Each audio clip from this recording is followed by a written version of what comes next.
جواز ايناس الدغيدي يكشف عقد المجتمع. مخرجه مصريه مشهوره اتجوزت عندها 72 سنه، خبر عادي جدا في اي مكان في العالم، لكن عندنا لا طبعا، الدنيا ولعت. الناس دخلت في حاله هستيريا جماعيه كانها عملت جريمه، مش واحده اتجوزت رسمي. الست دي ببساطه اختارت انها تعيش الحياه بدل التقاعد العاطفي، ده في حد ذاته بيهدد البنيه الذكوريه للرجاله والستات على حد السواء، اللي بيحبوا يشوفوا الست خلاص انهت دورها كأم وكجده، والمفروض بقى تخرج من مشهد الرغبه والعلاقات. الجرأه مش في سنها، الجرأه في انها رفضت تموت وهي عايشه. في علم النفس الاجتماعي بنسمي ده تمرد على قوالب النوع والعمر. تصرفها بيعلي خوف المجتمع من الست اللي بتختار نفسها بعد الشباب، لانها بتكسر فكره نهايه الدور اللي حطه لها المجتمع غصب عنها.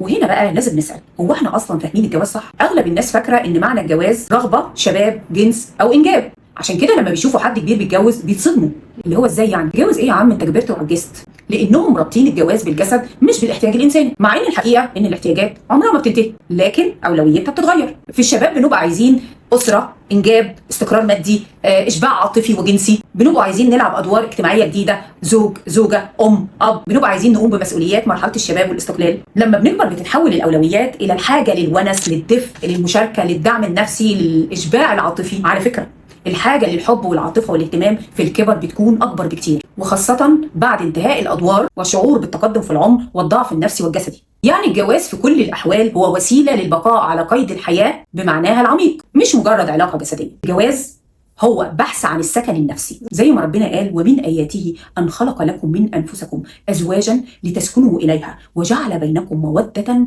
ورحمة إن في ذلك لآيات لقوم يتفكرون. تتفكرون، مش تتنمرون وتسخرون. سكن، مودة، رحمة هما الأساس والاحتياج الإنساني، ومفيش أي حاجة في الدين بتشير لعمر معين، مش كده ولا إيه؟ فليه بنلغي حق الكبار في الونس والصحبة والدعم والسند لمجرد إنهم خرجوا من منطقة الشباب؟ وخصوصا لو كانت الست جريئة ومتحررة وقوية، ووجودها بيخوف ناس كتير انهم بيشوفوا فيها الحريه اللي هم نفسهم قهروها جواهم. هو ليه بقى عمر الانسان والعجز بقى معايره وشتيمه؟ يا ام 72 يا عجوزه، هو احنا كلنا مش هنكبر ونعجز ولا انتوا مش جايين معانا؟ خليك فاكر ان عجز النفس والعقل هو العجز الحقيقي.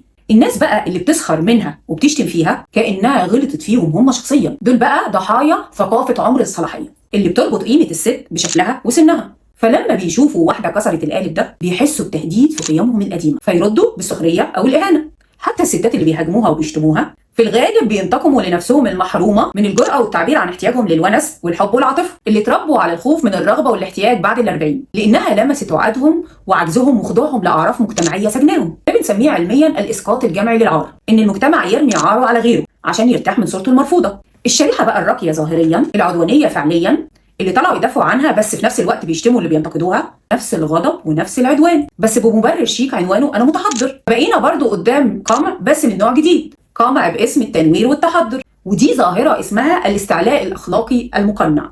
الشخص اللي شايف نفسه متفوق اخلاقيا لكنه بيمارس نفس السلوك اللي بينتقد. الموضوع مش موضوع جواز مخرجه ولا سن ولا شكل، موضوع ان احنا لسه بنقيس قيمه الست بساعه بيولوجيه، مش بعمر روحها واحتياجها وانسانيتها. لسه بنخاف من الست اللي بتقرر انها بتفكر وبتختار وبتقول لا. المجتمع اللي بيخاف من حريه الست هو نفسه اللي لسه طفل في مدرسه الذكوريه القديمه. يمكن جه الوقت ان نعيد فيه تعريف معنى الجواز، مش كصفقة شباب ولكن كشراكة إنسانية طول العمر. وأنا هنا مش بدافع عنها ولا عن شخصية بعينها، لكن بدافع عن أفكار ومبادئ لازم تتغير، وأقول محتاجة تنضج وتتنور. لو كان راجل عنده 72 سنة واتجوز بنت صغيرة كنا هنولع الدنيا عليه كده؟ ولا كنا هنقول راجل وبراحته يعمل اللي هو عايزه طالما لسه فيه الروح؟ السن مش نهاية، والرغبة في الونس مش عيب، الحق في الحب مش رفاهية. السؤال هنا هو المجتمع عنده هستيريا من بقاء المرأة على قيد الحياة بعد انتهاء مدة صلاحيتها من وجهة نظره؟ اكتب لي في الكومنت رأيك بصراحة، انت شايف دي شجاعة ولا تصابي؟ لو كنت مكانها كنت هتعملي ايه؟